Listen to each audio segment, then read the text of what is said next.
பிஜேபியை வழிநடத்தி செல்லக்கூடியவர்கள், பிஜேபிக்கு உத்தரவிடக்கூடிய இடத்தில் இருப்பவர்கள். மோடி அவர்கள் பிரதமராக வரமாட்டார் அப்படின்னு சொல்லி 1 வருடம் 3 மாதத்திற்கு முன்பு பிஜேபியோட தலைவிதியை நிர்ணயிப்பவர்கள்லாம் கூடி ஒரு கூட்டம் போடுறாங்க. நம்முடைய கொள்கையை எல்லாம் செயல்படுத்தக்கூடிய ஒரு பொம்மையை கொண்டு வந்து வச்சோம். ஆனால் இப்போ திரும்பி பார்த்தா நம்ம ஒரு அடிமையாக மாறிட்டோம். சரஸ்வதி சபதம்னு ஒரு படம் இருக்குது, பழைய படத்தில். அதில் பாப்பா சரஸ்வதி லட்சுமி இவங்களுக்குலாம் போட்டி வரும். அப்படி சொன்னால் நாட்டிலே கீழ்நிலையில் சோத்துக்கு வழி இல்லாத ஒரு பிச்சைக்காரனை அரசனாக்குறேன்னு சவால் விடுவான். அந்த மாதிரி சில பிச்சைக்காரர்களை பிடித்து இவர்கள் என்ன பண்ணுறாங்கன்னா ஏஜென்ட் ஆகிறான். அவன் அடிமையாக எல்லாம் கிடப்பானோடனே மாநில தலைவர்கள் ஆகிறான். ஆனால் மத்திய அரசு கையில் இருக்கிறதுனால 20 பெண்களுக்கு ஏதோ யோஜனா திட்டத்தில் காசு தர்றோம், ஆனால் கூட்டத்துக்கு வரப்போ கூட்டு வரணும்னு சொல்லி இப்படியே கூட்டம் சேர்க்குறாங்க. எப்படி கூட்டம் சேர்த்து பார்த்தா பிஜேபிக்கு ஒரு பெரும் கூட்டம் தெரியும். அந்த கூட்டம் கொள்கை ரீதியான கூட்டம் இல்லை. நீ ஆட்சி போச்சு அப்படின்னா அடுத்த செகண்ட் எல்லாம் எஸ்கேப் ஆயிடுவோம். மத்தியில் நம்ம ஆட்சியில் இருக்கோம். இப்போ தமிழ்நாட்டில் ஒரு திட்டம் அதானி கொடுக்கணும்னா ஸ்டேட் கவர்மெண்ட்டோட பெர்மிஷன் வேணும். ஸோ இந்த கவர்மெண்ட் இருக்கிறதுனால தானே இந்த கவர்மெண்ட் கழிச்சிட்டு நம்ம கவர்மெண்ட்டே வந்துருச்சு அப்படின்னா ஒரே கையெழுத்து டெல்லியிலே உட்காந்து போட்டுடலாம். ஸ்டேட்டுக்கும் சரி சென்ட்ரலுக்கும் சரி ஒரே கையெழுத்து போட்டு பாஸ் பண்ணி ஒரு போர்ட்டையோ இல்லை எதையோ கொடுத்துடலாம். இப்படி ஒரு மிகப்பெரிய ஒரு பிஸ்னஸ் பிளான் இதை இறங்குனது தான் இவர்களுடைய ஒரு வித்தியாசமான அரசியல். வெளியில் இருக்கவங்க விவரம் புரியாதவனுக்கு வேணா இது வேணாலும் இருக்கலாம். ஆனால் என்னன்னா வட இந்தியாவில் இவர்கள் இன்னும் 50 வருடங்கள் ஆனாலும் சாதிக்க முடியாததை தமிழகம் 50 வருடங்களுக்கு முன்பே சாதித்து விட்டது. இன்னைக்கு எல்லாமே மிகப்பெரிய அறிவுஜீவிகள், ஐஐடியில் படித்தவர் என்று கருதப்படக்கூடியவரெல்லாம் ஜெயிலுக்கு போயிட்டார், கதறாரு சுப்ரீம் கோர்ட்டில் போய். ஆனால் இன்னைக்கும் அரசியலை ஸ்மூத்தா அப்படியே கொண்டு போயிட்டு தன்னை தொட விடாமல், ஏன்னா ஒரு ராஜதந்திரியாக செயல்பட்டு கொண்டிருப்பவர் இந்தியாவில் இருக்கக்கூடிய ஒரே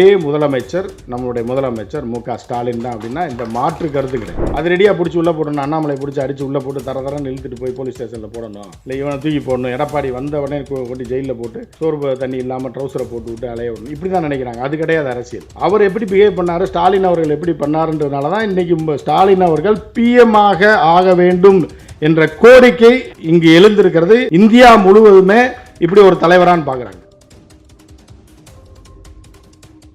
மோடி அவர்கள் பிரதமராக கடைசியாக தியானம் செய்திருக்கிறார். தமிழ்நாட்டுக்கும் பிரதமராக அவர் கடைசி முறையாக வந்திருக்கிறார் அப்படின்ட்டு தான் பார்க்க போகிறோம். அது 2 நாட்களில் நமக்கு நிச்சயமாக தெரியும்.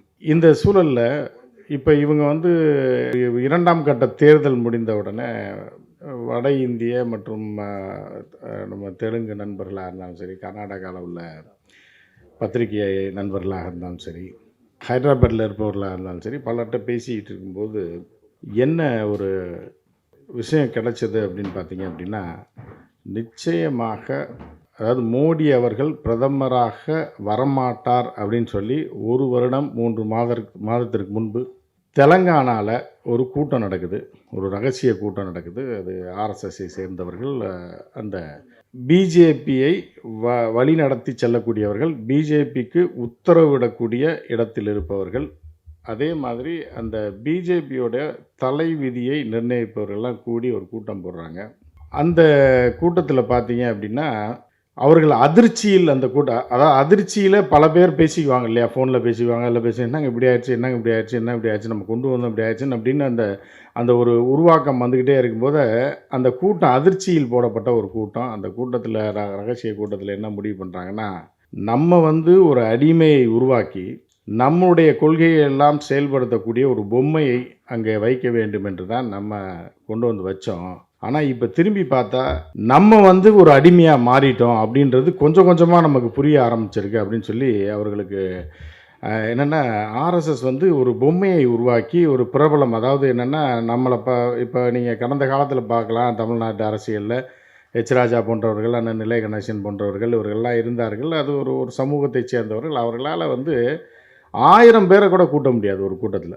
ஒரு 1000 பேர் 500 பேரை கூட ஒரு பிரதமர் வராருன்னா கூட கூட்ட முடியாத ஒரு சூழலில் இருக்குது. அப்போ தான் அரசியலை மாற்றுறாங்க, எல்லாம் இது பண்ணுறாங்க. அப்போ அவர்கள் ஒரு முடிவு பண்ணுறாங்க, யாரை பயன்படுத்தி நாம் வளர வேண்டும், யாரை முன்னணியில் நிறுத்த வேண்டும், யாரை நம்ம பயன்படுத்தி அவனை வச்சு நம்ம காரியத்தை சாதிக்கணும். நம்ம நேரடியாக களத்தில் இறங்கினோம்னா நம்ம பூஜ்ஜியம்தான் தெரிஞ்சதுக்கப்புறம் தான் அடி பொறுக்கி போடுறதுல தான் தேசிய அளவில் புகழ்பெற்ற, இந்த கொலைக்களத்தில் புகழ்பெற்ற ஒரு நபரை தேர்ந்தெடுக்கிறாங்க. அவரை கொண்டு வராங்க. இவரை கைபொம்மையாக வச்சுக்கலாம் அப்படிங்கும்போது அவர் ஒருத்தரை கூப்பிட்டு வர்றாரு, அவங்க ஊருக்காரரை கூப்பிட்டு வர்றாரு, எனக்கு துணைக்கு தான் வச்சுக்கிறேன் அப்படின்ற மாதிரி கூப்பிட்டு ஒரு மெகா பிளானை போடுறாங்க. அந்த பிளான் முதல் 5 வருடத்தில் மெதுவாக அதுக்கான அடித்தளத்தை போட்டுகிட்டே இருந்து அடிமையாகவே நடித்து கொண்டிருக்கிறார் அந்த கடவுளின் குழந்தை. அப்படியே போயிட்டுருக்கு. அவருக்கு ஒரு துணையாக ஒருத்தர் இருக்கார். அப்படியே போயிட்டுருக்கு. போயிட்டு இருக்கும்போது எல்லாம் இன்டர்நேஷ்னல் பிளாட்ஃபார்ம்லேருந்து எல்லாமே உங்களுக்காக தான் செய்கிறோம், உங்களுக்காக தான் செய்கிறோம் அப்படின்ற மாதிரியே இவர்களுக்காக எல்லாத்தையும் கட்டமைக்கிறாங்க. அதை ஆர்எஸ்எஸ் கேட்டால் உங்களுக்கு தான் தலைவா, உங்களுக்காக தான் பிளான் பண்ணுறோம், உங்களை நல்லா வச்சுருக்கணும் தானே நீங்கள் எங்களை கொண்டு வந்தீங்க, நாங்கள் தான் உங்களை இது பண்ணுறோம் அப்படின்னு இன்டர்நேஷ்னல் லெவல்லேருந்து நேஷ்னல் லெவல்லேருந்து ஒரு அடிப்படையை ஒரு 5 வருடம் பார்த்திங்கன்னா மோடியோட இப்போ மோடின்னு சொல்லக்கூடாது, நம்ம தெய்வத்தோட இது வந்து வேறு மாதிரியாக இருக்கும். ஆனால் ஒரு கட்டமைப்பு எடுத்து ஒரு பிளாட்ஃபார்ம்லாம் போடுறாங்க. எல்லாம் போட்டால் கடைசியில் அது யாருக்கு அப்படின்னு பார்த்தா இவர்களுக்கு என்ன பண்ணுறாங்க அப்படின்னு பார்த்தீங்கன்னா, குஜராத்திகளை வளர்த்தெடுக்கணும், குஜராத்திகள் தான் இந்த உலகத்தை ஆளணும், உலகத்தின் நம்பர் 1 பணக்காரனா குஜராத்தியை கொண்டு வரணும் அப்படின்ற மாதிரியான எல்லாம் கொண்டு வர்றது எப்போ தெரியுதுன்னா, 2வது 5 வருடத்தில் தான். 2வது 5 நம்ம தமிழ்லலாம் ஆட்சி ஆண்டுன்னுவாங்க. ராஜராஜ சோழன் 1ஆம் ஆட்சி ஆண்டு, 5ஆம் ஆட்சி ஆண்டு இப்படிலாம் சொல்லுவாங்க. ஸோ அந்த மாதிரி இவர்களுடைய 6ஆம் ஆட்சி ஆண்டில் தான் அந்த டேர்னிங் பாயிண்ட்டே வருது. திடீர்னு பகீர்னாது பிரவீன் தொகாடியா காணோம். ஐயோ அப்பா என்னை கொல்ல போகிறாங்க அப்படின்னு சொல்லி ஓடுறான். எங்கே இருக்கானே தெரில இன்றைக்கி வரைக்கும் பிரவீன் தொகாடியா. முதல்ல பிரவீன் தொகாடியா முடித்தாங்க. அடுத்து ஆர்எஸ்எஸ் சீஃபை பார்க்குறாங்க. எல்லோரும் டார்கெட் போடுறாங்க. டக்குன்னு எல்லாம் செட் பண்ணுறாங்க. இதுக்கு மேலே நீ இது பண்ணேன்னா நீ காலி ஆயிடுவேன்றாங்க. அந்த கும்பலே அதிர்ச்சி ஆயிடுது. என்னடா இது, நமக்கு அடிமை நம்மளை வச்சு இது பண்ணுறோம் அப்படின்னா இப்படி பண்ணுறாங்க. அதுக்கு முதல்ல 5 ஆண்டு அந்த ஆட்சி ஆண்டில் என்ன பண்ணுறாங்கன்னா, ஒரு கம்யூனிட்டி, அந்த பிராமண கம்யூனிட்டி இருக்குன்னா அவங்க சொல்கிறாங்கன்னா, உங்களுக்காக தான் சரி, எல்லாருக்கும் உங்களால் தான் கொண்டு வந்திருக்கோம். எக்ஸ்டர்னல் அஃபேர்ஸ் இவர் யார், எக்ஸ்டர்னல் அஃபேர்ஸ் வந்து இவர் ஜெய்சங்கர், அவர் பிராமணர்.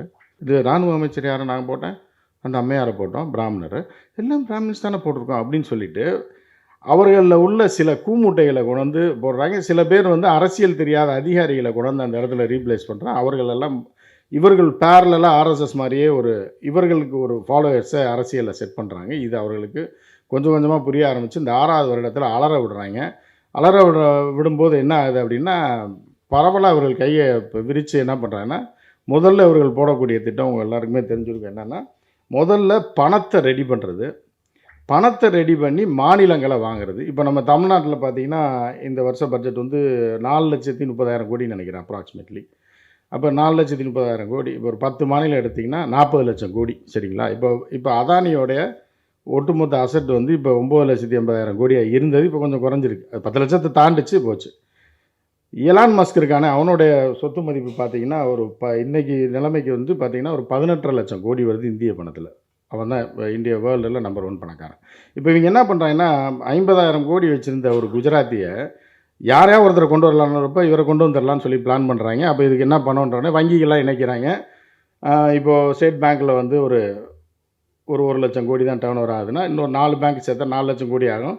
அப்போ தான் 1 லட்சம் கோடி அங்கேருந்து ஆட்டையை போட முடியும்னு சொல்லிட்டு இப்படி பல வங்கிகளை வச்சு கொடுத்ததெல்லாம் உங்களுக்கு தெரியும். கொடுத்து அதானியை கொண்டு போய் ஒரு 10 லட்சம் கோடி பணக்காரன் ஆக்கிடுறாங்க. அதற்கு அடுத்து இவர்களோட பிளான் என்னவாக இருக்குது அப்படின்னு பார்த்தீங்கன்னா, இப்போ ஒரு ஸ்டேட்டில் இப்போ தமிழ்நாட்டில் ஒரு 4,5 லட்சம் கோடி பட்ஜெட் அப்படின்னா, இதில் ஒரு 15% வச்சோன்னா ஒரு 60,000 கோடி வரும். அதை ஒரு 25% வச்சிங்கன்னா ஒரு 1 லட்சம் கோடி வருஷத்துக்கு அடிக்கலாம் அப்படின்னு ஒரு பிளான் போடுறாங்க. பிளான் போட்டதுக்கப்புறம் என்னென்னா, 5 வருடம் ஆட்சி செய்தோம்னா 5 லட்சம் கோடி அடிக்கலான்னு. இப்படி ஒரு 10 மாநிலம் அப்படின்னா ஒரு 50 லட்சம் கோடி அடிச்சிடலான்னு ஒரு பிளான் போடுறாங்க. அப்போ என்ன பண்ணலாம், ஆட்சிக்கு வர முடியாது, ஒவ்வொரு ஸ்டேட்டில் நமக்கு ஓட்டு போட மாட்டான், கர்நாடகாவில் போட மாட்டான், ஏதாவது ஜாதியை 2-3 பேரை சேர்த்தா தான் பண்ண முடியும், ஆந்திராவில் சுத்தமாக போட மாட்டான், தமிழ்நாட்டில் உள்ளே நுழைய முடியாது, கேரளாவில் நுழைய முடியாது. அப்படிங்கும்போது என்ன பண்ணுறாங்க அப்படின்னா, விலை கொடுத்து வாங்கணும், அதுக்கு ஒரு ஏஜெண்ட்டை போடுன்றான், இட புரோக்கர் மாதிரி. அரசியலே தெரியாமல் இருக்கணும். ஒருத்தனை வந்து சரஸ்வதி சபதம்னு ஒரு படம் இருக்குது பழைய படத்தை, அதில் பாப்பா சரஸ்வதி லட்சுமி இவங்களுக்கெல்லாம் போட்டி வரும். அப்படி சொன்னால் அதாவது இந்த நாட்டிலே வந்து கீழ்நிலையில் சோத்துக்கு வழி இல்லாத ஒரு பிச்சைக்காரனை அரசனாக்குறேன்னு சவால் விடுவான். அந்த மாதிரி சில பிச்சைக்காரர்களை பிடித்து இவர்கள் என்ன பண்ணுறாங்கன்னா ஏஜென்ட் ஆகிறான். அவன் அடிமையாக எல்லாம் கிடப்பானோடனே மாநில தலைவர்கள் ஆகிறான். ஆர்எஸ்எஸ்ஸை தாண்டி அவர்களை உடைத்து விட்டு கொண்டு வந்து என்ன பண்ணுறான்னா ஏஜெண்ட்டாக பேச வைக்கிறான். உனக்கு எவ்வளோ செலவாகும்னு கேட்குறான். அதாவது அரசியலில் வந்து ஒரு தேர்தல், ஒரு எம்பி தேர்தல், ஒரு எம்எல்ஏ தேர்தல் அப்படின்னா ஒரு ஒரு 500 கோடி, 100லேருந்து ஒரு 500 கோடி புழங்கும். இல்லை ஒரு அவ்வளோதான் வந்து ஒரு கணக்காக இருந்தது. என்ன பண்ணுறான்னா, நீ ஒரு 5,000 கோடி செலவு பண்ணு, இன்வெஸ்ட் பண்ணி அந்த ஸ்டேட்டை கேப்சர் பண்ணணும். அதிகாரத்தில் இருந்துட்டு நாங்கள் யார் யாரை பிடிச்சி உள்ளே போட்டு கட்சியை உடைக்கணுமோ உடைக்கிறோம். காசு வேணுன்றவனுக்கு ஈஸியாக கேட்குறவனுக்கு உடனே எத்தனை கோடி கேட்டாலும் கொடுத்துரு. ஏன்னா நம்மளோட டார்கெட் 5 lakhs crores ஒரு டேர்முக்கு. ஸோ 5 லட்சம் கோடி நம்ம அடிக்க போகிறோம். 5000 கோடின்றது பிச்சை காசு. ஸோ இந்த 5000 கோடியை செலவு பண்ணி நீ எவனா விலைக்கு வாங்க முடியும்? என்ன கூட்டம் நடத்த முடியும்? கான்செப்ட் குடுன்றாய்ங்க சினிமா மாரி. கதைய சொல்லு. எத்தனை பட்ஜெட் நீ சொல்லு. நான் பார்த்துக்கிறேன் அப்படின்னு. ஸோ அப்போ என்ன பண்ணுறாங்கன்னா, கான்செப்ட்ட சொல்லி என்ன பண்ணுறாங்கன்னா, அப்படியே குஜராத்திகளை வளர்த்து விட்டு 10,00,000 கோடி அவனுக்கு டம்ப் பண்ணிட்டு, அவன் காசை உள்ளேருந்து வாங்கி அதை இன்வெஸ்ட் பண்ணி அதை 20,00,000 கோடி ஆக்குவதற்கு தான் ஒவ்வொரு ஸ்டேட்டுக்குள்ளேயும் புகுந்து ஒவ்வொருத்தரையும் கைது பண்ணுறான். கைது பண்ணுறது வந்து மடங்காதவனை கைது பண்ணி உள்ளே போட்டுறான். மடங்குறவனுக்கு காசு, உடைக்கிறவனுக்கு காசு, இப்படின்னு சொல்லிட்டு எல்லாம் இது பண்ணி பல மாநிலங்களை விலைக்கு கொஞ்சம் கொஞ்சமாக வாங்குறான். ஒரு 5000 கோடி இப்போ தமிழ்நாட்டில் பார்த்தீங்கன்னா உடனே ஒரு கான்செப்ட் கொடுக்குறாங்க. கொடுக்கும்போது என்ன பண்ணுறான்னு, ஒரு யாத்திரை நம்ம போனோம்னா கொஞ்சம் மக்கள்கிட்ட பூஸ்டப் ஆகணும். அதுக்கு எவ்வளோ செலவாகும்? ஏன்னா ஒரு 500 கோடி ஆகும். எப்படின்னா ஒன்று எல்லா கோழிக்கறி கணக்கெல்லாம் கொடுக்குறாங்க. குவார்ட்டர் கோழி பிரியாணிக்கு இவ்வளோ, அது ஒரு நாளைக்கு ஒரு 500 பேரை வர வைக்கணும் ஊருக்கு. இவனுக்கு இவ்வளோ வருது, இவனுக்கு இவ்வளோ, ஸ்டேஜுக்கு இவ்வளோ, அதுக்கு இவ்வளோ, இதுக்கு இவ்வளோ, 10 20 யூடியூப் விலைக்கு வாங்கணும், அவனுக்கு விளம்பரத்துக்கு ஒருத்தனுக்கு 10,00,000 கொடுக்கணும்னு சொல்லி ஒரு கணக்கை போடுறாங்க. கணக்கை போட்டு அது சாங்ஷன் ஆகிற கொஞ்சம் லேட் ஆகிறனால தான் அந்த யாத்திரை லேட்டாக தொடங்குச்சு. அப்பப்போ நிறுத்திடுவாங்க. பார்த்துருப்பீங்க நீங்கள் அண்ணாமலை யாத்திரையை பார்த்தீங்கன்னா அப்பப்போ நிறுத்திடுவாங்க. அது என்ன, பணம் வர்றதுக்காக. ஷூட்டிங்லாம் சினிமாவில் பார்த்தீங்கன்னா நிறுத்துவாங்க. ஒரு ஷெட்யூல் போயிட்டே இருக்கும், 25 நாள் ஃபாஸ்ட்டாக போய்ட்டுருக்கு, அடுத்து ஒரு 20 நாள் கேப் விட்டுருவான். அது காரணம் பணம் தான். ஸோ அப்போ வந்து அண்ணாமலை டக்குன்னு கிளம்பி டெல்லி போய் அங்கே போய் தலைவா முடிஞ்சு போச்சுன்னே, அதுக்குள்ளே முடிஞ்சுன்னா இல்லை தலைவா, கோழி விற்கிற விலைக்கு எத்தனை பிரியாணி வாங்கி கொடுக்குறது, இந்த சரக்கு ரேட்டு ஏற்றிட்டாங்க தமிழ்நாட்டில் அப்படின்னு சொல்லி திருப்பி தமிழ்நாட்டு அரசை குறை சொல்லி எதையாவது சொல்லி திருப்பி காசு வாங்கிட்டு வந்துடுவாங்க. திருப்பி அந்த வேன் கிளம்பும். இப்படி என்ன பண்ணுறாங்கன்னா அதில் ஏகப்பட்ட பேர் செட்டில் ஆகிட்டான் தமிழ்நாட்டில். அப்போ ஒரு இடத்துல வந்து பணம் வருது அப்படின்னு தெரிஞ்சோடனே மாதிரி ஒரு கூட்டம் வருது. அந்த கூட்டம் வந்தோடனே என்னன்னா, மத்திய அரசு அவன் கையில் இருக்கிறனால சரி ஒரு 20 பெண்களுக்கு ஏதோ யோஜனா திட்டத்தில் காசு தர்றோம், ஆனால் கூட்டத்துக்கு வரப்போ கூப்பிட்டு வரணும்னு சொல்லி இப்படியே கூட்டம் சேர்க்குறாங்க. எப்படி கூட்டம் சேர்த்து பார்த்தா பிஜேபிக்கு ஒரு பெரும் கூட்டம் தேடுது, ஒரு கூட்டம் சேருது. அந்த கூட்டம் கொள்கை ரீதியான கூட்டம் இல்லை. இவன் ஆட்சி போச்சு அப்படின்னா அடுத்த செகண்ட் எல்லாம் எஸ்கேப் ஆயிடுவான். ஸோ அப்படி ஒரு கூட்டத்தை இது பண்ணி அரசியல் ரீதியாகவும் மிரட்டி டோட்டலாக ஆட்டையை போடணும்னு முடிவு பண்ணுறாங்க. இப்போ இப்படி இருக்கும்போது என்ன பண்ணுறாங்கன்னா, பிராமணர்களை டோட்டலாக அன்பு தம்பி அண்ணாமலை ஸ்வீப் அவுட் பண்ணி தூக்குறாப்புல. ஏன்னா பேமெண்ட் வருதுன்னா மொத்தமாக நம்ம அடிக்கணும், அவங்களுக்கு போயிடக்கூடாது. இப்படி டோட்டலாக வந்து என்னென்னா ஆர்எஸ்எஸ் அது தொடர்பானவர்கள் ஒரு நாள் கட்சியை வளர்த்து போனால் காலி பண்ணிட்டாங்க தமிழ்நாட்டில். ஸோ இது இப்படி ஒவ்வொரு இடத்துலையாக போயிட்டு இருக்கும்போது என்ன பண்ணுறாங்கன்னா, ஒரு பெரிய இன்வெஸ்ட்மெண்ட்டை ஒவ்வொரு ஸ்டேட்லேயும் போடுறாங்க. இங்கே ஒரு இன்வெஸ்ட்மெண்ட் போடுறான், கர்நாடகாவில் ஒரு இன்வெஸ்ட்மெண்ட்டை போடுறான். ஏன்னா அடுத்து வந்து இந்த நந்தினி பால்னு ஒன்று இருக்குது கர்நாடகாவில், அந்த நண்பருக்கு கூட தெரியும். அந்த நந்தினி பாலையை ஆட்டையை போட்டு கொண்டு போய் குஜராத்தில் விற்றா அதில் ஒரு பெரிய அமௌண்ட் வரும்ன்றக்காக அங்கே செலவு பண்ணுறாங்க எலெக்ஷனில். இப்படி ஒவ்வொரு பிஸ்னஸையும் கேப்சர் பண்ணி அந்த ஸ்டேட்டை கேப்சர் பண்ணிட்டோம்னா மத்தியில் நம்ம ஆட்சியில் இருக்கோம். இப்போ தமிழ்நாட்டில் ஒரு திட்டம் அதானி கொடுக்கணும்னா ஸ்டேட் கவர்மெண்ட்டோட பெர்மிஷன் வேணும். ஸோ இந்த கவர்மெண்ட் இருக்கிறதுனால தானே, இந்த கவர்மெண்ட்டை கழிச்சிட்டு நம்ம கவர்மெண்ட்டே வந்துருச்சு அப்படின்னா ஒரே கையெழுத்து டெல்லியிலே உட்காந்து போட்டுடலாம். ஸ்டேட்டுக்கும் சரி சென்ட்ரலுக்கும் சரி ஒரே கையெழுத்தை போட்டு பாஸ் பண்ணி ஒரு போர்ட்டையோ இல்லை எதையோ கொடுத்துடலாம். இப்படி ஒரு மிகப்பெரிய ஒரு பிஸ்னஸ் பிளானில் இதை இறங்குனது தான் இவர்களுடைய ஒரு வித்தியாசமான அரசியல். இந்த அரசியலில் தான் திரு ஸ்டாலின் அவர்கள் என்ன மாதிரி வந்தார் அப்படின்றத பல பேர் பார்ப்பாங்க. என்னடா இது சொன்னாலும் அமைதியாக இருக்கார், ஒரு ரியாக்ஷனே இல்லையே. இப்போ ஜென்ரலாக ஹியூமன் கேபிட்டல்ஸாக இருந்தாலும் சரி, ஜென்ரலாக இருக்கக்கூடிய சாதாரணமாக ஒரு உணர்ச்சி வசப்படக்கூடிய ஒரு தொண்டர்கள் என்ன, அவன்லாம் பேசிட்டு அவன்லாம் அடிச்சு தூக்கி போடாமல் வரலாம், கலைஞர் இருந்தால் அப்படி பண்ணியிருப்பார், இவர் இருந்தால் அப்படி பண்ணியிருப்பார், என்னங்க இவெல்லாம் பேசியிருக்கான் பாருங்கள், இவெல்லாம் இவ்வளோ தூரம் ஊர்வலம் போகிறான், இவெல்லாம் வந்து அங்கங்கே ப்ரெஸ் மீட் கொடுத்துருக்கான், அவன்லாம் விட்டு வச்சுருக்காங்க அப்படின்னு உணர்ச்சி வசப்பட்டு பல பேர் இது பண்ணாங்க. ஆனால் திரு ஸ்டாலினோட வெற்றியே வந்து என்ன அப்படின்னு பார்த்தீங்கன்னா அதுதான், அமைதியாக இருக்கிறது தான் வெற்றி.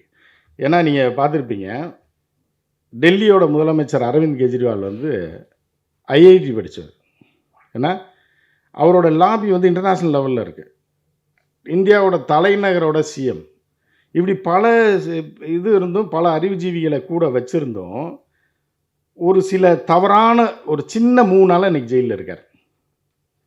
மம்தா பானர்ஜி வந்து அப்படியே, அதாவது என்னென்னா மம்தா பானர்ஜி மாதிரி ஒரு டார்ச்சருக்கு கொடுக்கக்கூடிய ஒரு பெண்மணியை நீங்கள் பார்க்க முடியாது. ஜெயலலிதாவுக்கு சற்றும் குறையாதவர். அவர் கவர்னரை தூங்க விட மாட்டாப்புல, கவர்னர் ஹவுஸில் போய் இப்போ நட்ட நடுவில் உட்காந்துருவாப்புல. இப்படி பல போராட்டங்கள் பற்றி உங்களுக்குலாம் தெரியும், அவர் பார்த்துருப்பீங்க. இப்போ ஒரு கட்டத்தில் மம்தா பானர்ஜியை வந்து சுற்றி வளைச்சி நெருக்கி அப்படியே கொண்டு வரும்போது என்ன ஆகுது அப்படின்னா, சரி இருந்துட்டு போ, நான் ஆளுங்கட்சியாக இருக்கேன், நீ எதிர்கட்சியாக இருந்துட்டு போ அப்படின்ற ரேஞ்சுக்கு அப்படியே கொஞ்சம் இறங்கி போனோடனே அந்த அம்மையாரை தொடாமல் விட்டாங்க.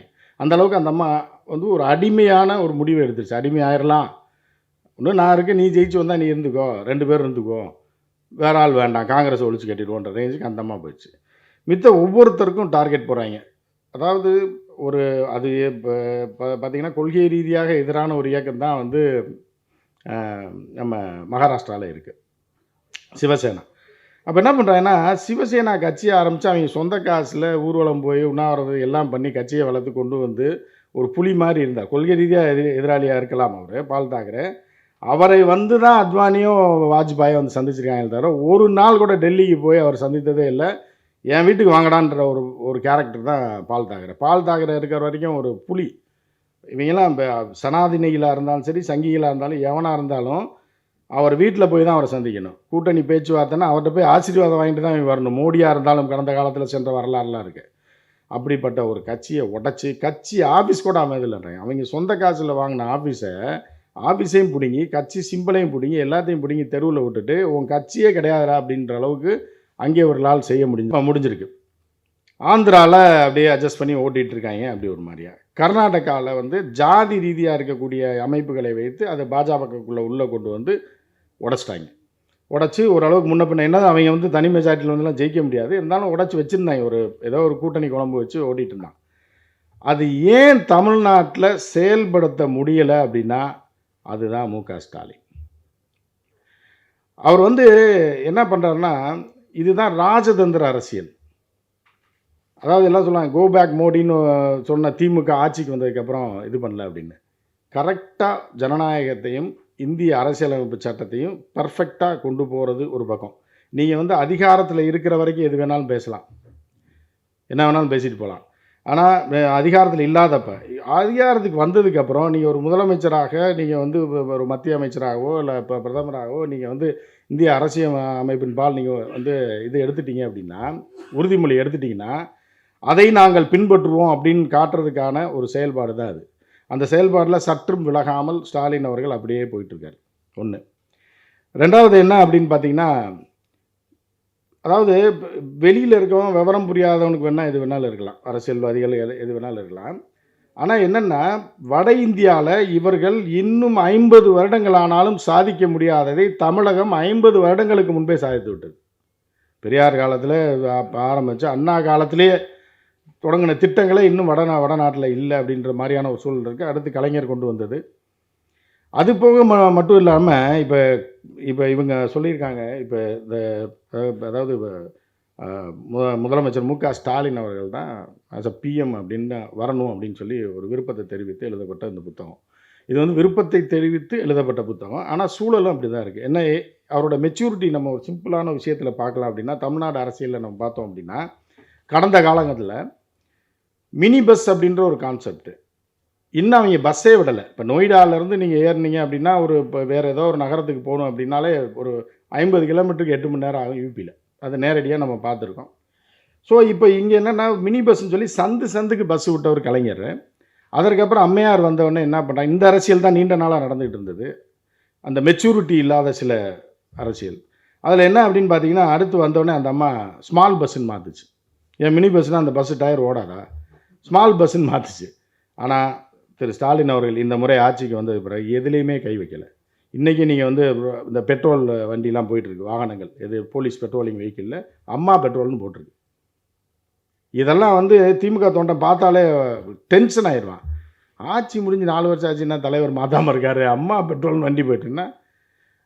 இந்த டுபாகூர் அரசியலுக்குள்ளே அவர் போல மிகப்பெரிய ஒரு மெச்சூரிட்டியான ஒரு அரசியலுக்குள்ளே போயிட்டுருக்காரு அப்படின்றது அவருடைய செயல்பாட்டிலேருந்து காட்டுது. அவர் அமைதியாக இருக்கிறாரு அப்படின்றதுனால தான் இன்றைக்கி எல்லாமே மிகப்பெரிய அறிவுஜீவிகள் ஐஐடியில் படித்தவர் என்று கருதப்படக்கூடியவரெல்லாம் ஜெயிலுக்கு போயிட்டார், கதறாரு சுப்ரீம் கோர்ட்டில் போய். ஆனால் இன்றைக்கும் அரசியலை ஸ்மூத்தாக அப்படியே கொண்டு போயிட்டு தன்னை தொட விடாமல், ஏன்னா ஒரு ராஜதந்திரியாக செயல்பட்டு கொண்டிருப்பவர் இந்தியாவில் இருக்கக்கூடிய ஒரே முதலமைச்சர் நம்மளுடைய முதலமைச்சர் மு க ஸ்டாலின் தான் அப்படின்னா இந்த மாற்று கருத்து கிடையாது. இன்றைக்கி வந்து பார்த்தீங்க அப்படின்னா எல்லாருமே ஒரு ஒரு ஜெர்க் அடிச்சிடுறாங்க. இப்போ சிவகுமார் அவர்கள் மிகப்பெரிய பலசாலி, அதாவது மிகப்பெரிய செல்வாக்கு படைத்தவர் அரசியலில், கர்நாடக அரசியலில் சிவகுமாரை பற்ற நேற்று என்ன பண்ணுறாருன்னா, பயந்து பதறி போய் எனக்கு எதிராக சூனியம் வச்சு கேரளாவில் போய் மந்திரவாதியை வச்சு எனக்கு எதிராக மந்திரம் இது மண்டவோட வச்சு பூஜை பண்ணியிருக்காங்க, அதற்கெல்லாம் நான் அஞ்ச மாட்டேன். இந்த மாதிரி வார்த்தைகள் திரு ஸ்டாலின் வாயிலேருந்து வந்திருக்கான்.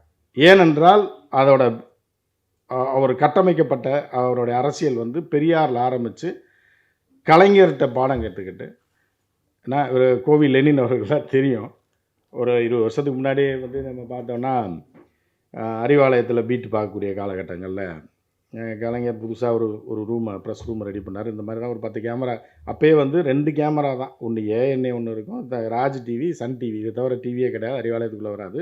ஆனால் 15 கேமரா போட்டு லைன் கொடுக்குற அளவுக்கு போட்டு வச்சுருந்தார் கலைஞர். போட்டு ஒரு ரூமை செட் பண்ணி எல்லாம் வச்சுருந்தார். அதாவது இன்றைக்கி வந்து இந்தியாவில் ஒரு அரசியல் கட்சி ஒரு ஃபார்மட்டோட, ஒரு தலைவர் பொதுச் செயலாளர்னால் ஒரு அறிக்கை கொடுத்தா பொதுச் செயலாளர் தான் கொடுக்கணும், ஒரு இதில் செக்கில் கையெழுத்து போட்டால் ஒரு பொருளாளர் தான் போடணும் அப்படின்ற ஒரு ஃபார்மெட் இருக்குல்ல. அதாவது ஒரு ஒரு ஒரு ஒரு ஃபார்மாக ஒரு கட்சியை நடத்துறது அரசியல் கட்சிகள் இந்தியாவில் எதுவுமே கிடையாது, நீ காங்கிரஸ் உட்பட. சரிங்களா? ஸோ அப்படிப்பட்ட இதில் வந்து எப்படி கலைஞர் பேட்டி கொடுக்கும்போது கலைஞர் மட்டும்தான் உட்காந்துருப்பார். பொதுச் செயலாளர் இருந்தால் தான் பக்கத்தில் உட்காருவார், பொருளாளர் இருந்தால் தான் அது பக்கத்தில் உட்கார முடியும். இல்லைன்னா துரைமுருகன் அவர்களாக இருந்தாலும் வேறு யாராக இருந்தாலும் இந்த ஓரத்தில் அந்த கதவை திறந்தோடனே தான் நின்றுட்டு இருப்பாங்களே தவிர, அவர் மூத்த துணை பொதுச் செயலாளராக இருந்தார் கடைசி காலத்தில், இருந்தால் கூட அங்கே வந்து உட்கார மாட்டாங்க. ஏன்னா ப்ரோட்டோகால், அங்கே வந்து உட்காரணுன்னா 3 பேர் தான் உட்கார முடியும். நடுவில் கலைஞருக்கு சீட்டு, இதே மாதிரி சேர் தான், ரைட் சைடில் வந்து பேராசிரியருக்கு, அந்த பக்கம் வந்து பொருளாளருக்கு, இதான் இருக்கும். திரு மு.க. ஸ்டாலின் அவர்கள் ஏன்னா ஏன் வந்து இன்றைக்கி வந்து ஒரு ராஜதந்திரியாக அமைதியாக இருக்கிறார், யாரும் புரிந்து கொள்ளலை. அவரை வந்து என்ன நினைக்கிறாங்கன்னா, அது ரெடியாக பிடிச்சி உள்ளே போடணும், அண்ணாமலை பிடிச்சி அடித்து உள்ளே போட்டு தரன்னு இழுத்துட்டு போய் போலீஸ் ஸ்டேஷனில் போடணும், இல்லை இவனை தூக்கி போடணும், எடப்பாடி வந்த உடனே கொண்டு ஜெயிலில் போட்டு சோறு தண்ணி இல்லாமல் ட்ரௌசரை போட்டு விட்டு அலைய விடணும், இப்படி தான் நினைக்கிறாங்க. அது கிடையாது அரசியல். அதையும் தாண்டி நிறையா விஷயங்கள் இருக்குது, யதார்த்த அரசியலில் நிறையா இருக்குது. அதை வந்து இவ்வளோ மெச்சூரிட்டி அவர் ஹேண்டில் பண்ணுறாருன்னா அதுக்கு நாங்கள் பார்த்த காரணம் என்னென்னா, கலைஞர் பேட்டி கொடுத்துட்டு இருப்பார், கலைஞருடைய மகன் அவர் கதவை திறந்து அந்த கார்னர் நின்று ஒரு மாணவனை போல் கையை கட்டி கொண்டு அங்கேயே நிற்பார். கலைஞர் பேட்டி முடிக்கிறதுக்கு முன்னாடி அவர் கிளம்பி போயிடுவார். எப்படி பத்திரிகையாளர்களை டீல் பண்ணுறாரு, எவன் என்ன கேள்வி கேட்குறான், எப்படி கேள்வி கேட்டால் என்ன பதில் சொல்கிறாருன்னு சொல்லி எனக்கு தெரிந்து நாங்கள் பார்த்த வரைக்கும் நேரடியாக கிட்டத்தட்ட 8-10 வருடங்களாக அதை வந்து கடைபிடித்தவர். அந்த பதவிக்கு வந்து மேயர் பதவிக்கு வந்ததுக்கப்புறம் தான் அவர் பேட்டி கொடுக்கவே ஆரம்பித்தார். அதற்கு முன்னாடி அதெல்லாம் ஒன்றும் இல்லை, தலைவரை பாருங்கன்றார். வெளியில் என்ன ஏதாவது பேசினோன்னா அப்படி நிருபர்கள் ஒரு 5-6 பேர் தான் அப்போ இருப்பாங்க. எல்லாம் பேசினோன்னா கூட கேஷுவலாக உள்ளேருந்து வருவார், சிஸ்டே வருவார், தலைவர் பாருங்க எல்லாம் அவர்கிட்ட கேளுங்க என்ன அப்படின்றாரு. ஒரு நாள் கூட அந்த புரோட்டோகாலை மீறி இல்லை பொதுச் செயலாளர் பாருங்கன்னுவாங்களே தவிர, அந்த புரோட்டோகாலை ஃபாலோ பண்ணி வந்த தலைவர்கள் இன்று யாருமே கிடையாது. நீங்கள் பார்த்தீங்கன்னா கூட்டணி, இந்தியா கூட்டணியில் பல கட்சிகள் இருக்கலாம். நான் வந்து லாலு பிரசாத் யாதவ் அவர்களை வந்து ஒரு 20 வருஷத்துக்கு முன்னாடி அவர் இல்லத்தில் பார்க்கும்போது அவருடைய மகன்லாம் வந்து சின்ன வயதாக கல்லூரி பள்ளிக்கூடத்தில் தான் படிச்சிருந்தார் அவர். ஸோ அந்த காலகட்டத்தில் பார்த்திங்கன்னா அவருடைய வீட்டையும் பார்த்துருக்கோம், கலைஞருடைய வீட்டையும் பார்த்துருக்கோம் நேரில். அங்கே ஒரு சூழல் காரணமாக ஒரு தேர்தல் விஷயம் தொடர்பான ஒரு விஷயம் காரணமாக அங்கே ஒரு பேட்டிக்காக போயிருக்கோம். லாலு அவர்கள் வீட்டில் அவர்கள் குழந்தைகள் நடந்து கொண்ட விதமும் தப்பால் நடந்துக்கல, லாலு அவர்கள் நடந்து கொண்டது, அவர் மனைவி, அவர்கள் குடும்பம் எப்படி இருக்கணும்னு நம்ம பார்த்துருக்கோம். அவர்கிட்ட அவர் பிள்ளைங்கள்லாம் எப்படி டீல் பண்ணுவாங்கன்னு. கலைஞர் வீட்டில் திரு மு.க. ஸ்டாலின் அவர்கள் எப்படி, அதாவது ஒரு கட்சியோட தலைவராக தான் பார்ப்பாரே தவிர, ஒரு கட்சி தலைவர் வெளியில் வராரு, வீட்டிலேருந்து வெளியில் வராருன்னு பார்ப்பாரே தவிர, நம்ம வீடு இது நம்ம வீடு, நம்ம அப்பா வர்றாரு, நம்ம ஏன் போய் வெளியில் முன்னாடி ஓடி வரணும், போய் நிற்கணும், அவர் வரும்போது நம்ம ஏன் ஒதுங்கணுன்ற அந்த ஒரு இது இருக்குது பார்த்தீங்களா, அதுதான் ஒரு தலைவராக அவரை இன்று வளர்த்தெடுத்திருக்கிறது. திரு மு.க. ஸ்டாலின் அவர்களே ஒரு தலைவராக வளர்த்தெடுத்திருக்கிறது.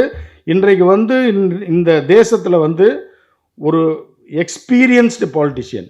அதே மாதிரி 80கள் எண்டில் வந்து 89 தேர்தலுக்கு பிறகு நான் வந்து 90ல் தான் பத்திரிகைக்கு வந்தேன். அதுக்கு முன்னாடி கட்சி ஆக்டிவிட்டீஸ்லாம் இருப்போம். இப்போ இலங்கை தமிழர் பிரச்சனைகள் அது இதெல்லாம் இருக்கும்போது ஒரு மாநாடு திருச்சியில் நடக்குது 91ல் நினைக்கிறேன். அப்போ வந்து கலைஞர் அவர்கள், தயாளம்மாள் அவங்க எல்லாமே உட்காந்துருக்காங்க, ஸ்டேஜ் எல்லாமே தலைவர்கள் பொதுச் செயலாளர் எல்லாம் உட்காந்துருக்காங்க. அப்போ பார்த்தீங்கன்னா அந்த ஊர் பயங்கரமான வெயில், அதில் வந்து ஆயிரக்கணக்கான தொண்டர்கள் வந்து உங்களுக்கு தெரியும், பழையவங்கெல்லாம் தெரியும், முன்னாடி கொடி பிடிச்சிட்டே வருவாங்க. இளைஞர் அணி, அந்த அணி, இந்த அணின்னு வரிசையாக வரும், மாணவர் அணி இப்படிலாம் வரும். அப்புறம் மாவட்டத்தில் ஒவ்வொருத்தர் ஒரு காஸ்டியூமோ ஒரு டிஃப்ரெண்ட்டாக போட்டு வருவாங்க. அப்போ பார்த்தீங்கன்னா முதல்வர் என்கிறவர், நான் இப்போ நீங்கள் வந்து லாலு பையனையும் சரி, மாநாடுகளில் சில விஷயங்களையும் சரி, அதே மாதிரி சந்திரபாபு நாயுடு பற்றி நான் இந்த கிராண்ட் மாஸ்டர் ஆஃப் பாலிடிக்ஸ்னு ஒரு புக்கு எழுதுனேன், 2004 அவர் சிஎம்மாக இருக்கும்போது ரிலீஸ் பண்ணார். ஸோ அவர் குடும்பத்துலேயும் எனக்கு தெரியும், அவர் வீட்லேயும் நான் பார்த்துருக்கோம். அவரோட பிள்ளைங்க, இன்றைக்கி அவரோட மகன் தான் அடுத்து வரப்போகிறாரு, அவர் எப்படி பிஹேவ் பண்ணார், ஸ்டாலின் அவர்கள் எப்படி பண்ணாருன்றதுனால தான் இன்றைக்கி ஸ்டாலின் அவர்கள் பிஎம்மாக ஆக வேண்டும் என்ற கோரிக்கை இங்கு எழுந்திருக்கிறது. இந்தியா முழுவதுமே இப்படி ஒரு தலைவரான்னு பார்க்குறாங்க. ஸோ அப்படிப்பட்ட ஒரு வளர்ப்பு அவர். வளர்ப்புனா எல்லாரையும் வளர்த்துற முடியாது. அவர்கள் தயாராக இருக்கணும். அந்த பிள்ளைகள் தயாராக இருக்கணும். அந்த ஃபாலோயர்ஸ் வந்து தன் தந்தையை தலைவனாக பார்த்த ஒரு தலைவன் தான் நம்மளுடைய முதலமைச்சர் மு.க. ஸ்டாலின். அதனால தான் இன்னைக்கு வந்து ஒரு அமைதியாக எத்தனையோ பேரை பிடிச்சி உள்ளே போட்டா கை வைக்க முடியல. இதுவரைக்கும் என்னென்னமோ மாஸ்டர் பிளான் போடுறாங்க. சிரிச்சிட்டே உட்காந்துருக்காப்புல. அவரை தொடக்கூட முடியல. எங்கெங்கேயோ முயற்சி பண்ணாங்கன்றது உங்கள் எல்லாருக்குமே தெரியும். எந்தெந்த வழியில் முயற்சி பண்ணாங்க, யாரெல்லாம் லாக் பண்ணாங்க, எங்கெல்லாம் கொண்டு போய் என்ன பண்ணலான்னு இதுவரைக்கும் செய்து கொண்டிருக்கிறார்கள். அந்த 4ஆம் தேதி தான் அதுக்கு ஒரு முடிவு வரும்னு வச்சுக்கலேன்.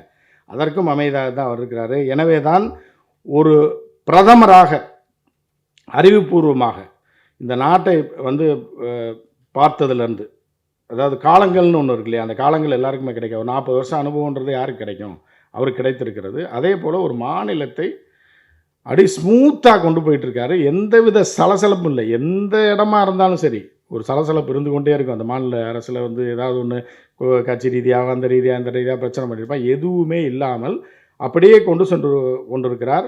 எனவே தான் வந்து இது வந்து விருப்பம், அவருடைய அனுபவம் நம்ம பார்த்த ஒரு விஷயம் அப்படின்னு நம்ம பார்க்குறோம். ஒரு 4 விஷயத்தை, அதாவது இன்றைக்கி வடக்கு பசங்க தம்பிகள் வேலை பார்க்குறாங்க. இங்கே வந்து அவன் பார்க்குறான், என்னடா இவன் கஷ்டப்படுற ஏழையாக இருக்கான், இவன் இருக்கான், இவன் பிள்ளை லேப்டாப் வச்சுருக்கு அப்படின்னு பார்க்குறான். லேப்டாப்லாம் அவனுக்கு கனவு. அவன் வந்து ஒரு மாதம் வந்து அவனுக்கு 12,000 சம்பளம் சாப்பாடு போட்டு தங்க வைக்கிறான். அதில் மீதி 8,000 தான் அனுப்புகிறான். அவன் லேப்டாப் வாங்கினா ஒரு 3 மாதம் முழு சம்பளத்தை எடுத்து வச்சா தான் அவன் லேப்டாப் வாங்க முடியும். ஒரு உத்தரப்பிரதேசத்தை சேர்ந்தவனோ ஒரு பிகாரியோ அந்த மாதிரி தான் நிலைமையில் இருக்காங்க. அவர்கள் ஆச்சரியப்படுறாங்க பார்த்து. இப்போ ஏன் இந்த மாற்றம் வரப்போகிறது அப்படின்னா, அவன் ஊருக்குள்ளேயே இருக்கும்போது அவனுக்கு ஒன்றுமே தெரில, நம்ம இப்படி தான் போல அப்படின்னு. ஆனால் வெளியில் வந்து பார்த்து தான் நம்மளை வந்து இப்படி பண்ணிட்டாங்க அப்படின்னு ஒரு சூழல் இருக்குது. உத்தரப்பிரதேசத்தில் இவர்களுடைய ஆட்சி நடக்குது. ஒரு சின்ன உதாரணம், தமிழ்நாட்டுக்கும் திரு மு.க. ஸ்டாலின் அவர்களுக்கும், அந்த உத்தரப்பிரதேச மாநிலத்தில் ஆளக்கூடிய முதலமைச்சர் தான் அடுத்த பிரதமராக வருவார் அப்படின்ற ஒரு பேச்சு இருக்கு இல்லையா, பேச்சு இருந்து கொண்டிருந்தது. அந்த கட்சி ஆட்சிக்கு வந்து அவர் வரதுக்கான அவர் ஒரு புஷ்அப்பில் இருக்குது. ஒரு சின்ன உதாரணத்தை நம்ம பார்த்துட்டோம்னா ஒரு இதாக இருக்கும். என்னென்னா, உத்தரப்பிரதேசில் வந்து கிழக்கு பகுதியில் ஒரு ஆற்றங்கரை ஓரத்தில் இருக்கக்கூடிய மிர்சாப்பூர்னு சொல்லி ஒரு மாவட்டம்.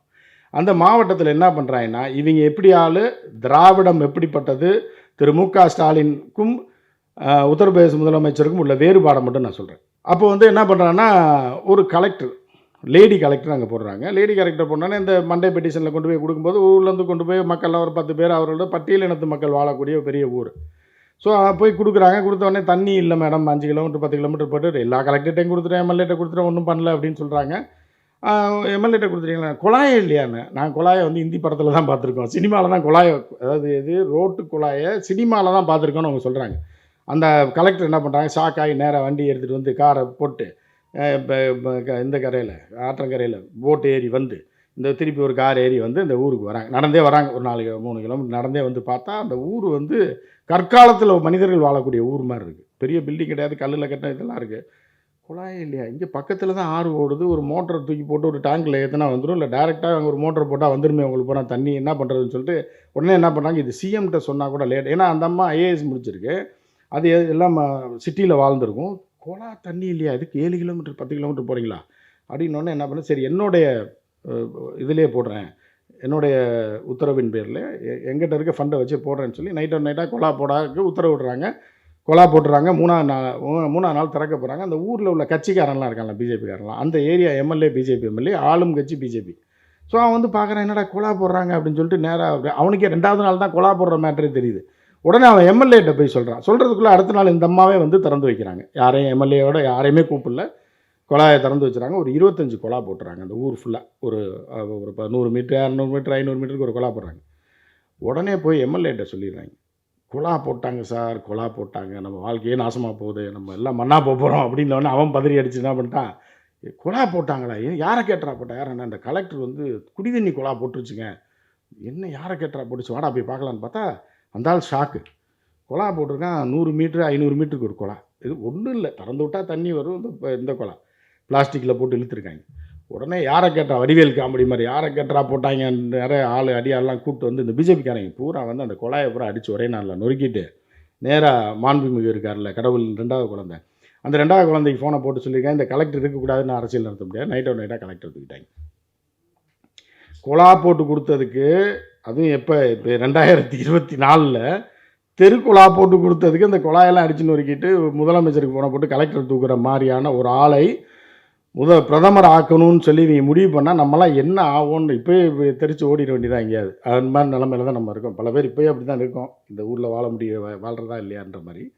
ஸோ இந்த நிலையில தான் திரு ஸ்டாலின் அவர்கள் வந்தாருன்னா நாளே உத்தரவு, பஸ்ஸுக்கு ஃப்ரீ, இந்த இது ஃப்ரீ, குழாயை போட்டு கொடுத்துட்டாங்கன்னா ஸ்டாலின் அவர்களை கடவுள் ஆக்கிடுவான். புரியுதா உங்களுக்கு? யூபியில் வந்து கோயில் கட்டிடுவாங்க. ஒன்றும் இல்லை, 2-4 பஸ் விட்டால் போதும், இது விட்டால் போதும் ஃப்ரீன்னு சொன்னால், நம்ம 20 வருஷங்கள் முன்னாடி கலைஞர் பண்ணதையும் தற்போது வந்த உடனே ஒரு உத்தரவு போட்டார்ல எல்லாத்துக்கும் பஸ்ஸு பெண்களுக்கெல்லாம் ஃப்ரீன்னு. இந்த 2 உத்தரவு போட்டால் 20 வருஷத்துக்கு அவர் தான் கடவுள். கோயில் கட்டிடுவாங்க இங்கே. ஸோ அப்படிப்பட்ட ஒருவர் தான் இது வந்து நம்ம ஏற்கனவே பார்த்துட்டோம் அவர் என்ன செஞ்சுருக்காரு அப்படின்றத. இந்த நாடு முழுவதும் உண்மையிலேயே நாம் வந்து விருப்பம் அப்படின்றத தாண்டியும் இப்போ உள்ள சூழலை தான் நான் வந்து பதிவு பண்ணுது. இவங்க வந்து விருப்பத்தை புத்தகமாக ஆக்கி வெளியிட்டிருக்காங்க. ஆனால் இன்றைக்கி உள்ள சூழலில் அருமையாக ஒரு தமிழன், அதுவும் திரு மு.க. ஸ்டாலின் அவர்கள் பிரதமராகுவதற்கு அனைத்து வித வாய்ப்புகளும் நெருங்கி இருக்கிறது அப்படின்னு நம்ம பார்க்குறோம். கடைசியாக ஒன்று மட்டும் சொல்லி முடிச்சுக்கிறேன். என்ன அப்படின்னு பார்த்தீங்கன்னா, உத்தரப்பிரதேசத்தில் சாணி தட்டி கொண்டு இருந்த ஒரு பெண்ணுக்கு ஷாருக் கானை கல்யாணம் பண்ணி வச்சா என்ன ஒரு ரியாக்ஷன் வருமோ, அந்த ரியாக்ஷன் தான் ஸ்டாலின் அவர்கள் பிரதமரானால் இந்தியாவில் உள்ள வடக்கன்ஸுக்கு பூரா வரும் அப்படின்னு சொல்லி என்னோடய உரையை முடித்துக் கொள்கிறேன். நன்றி, வணக்கம்.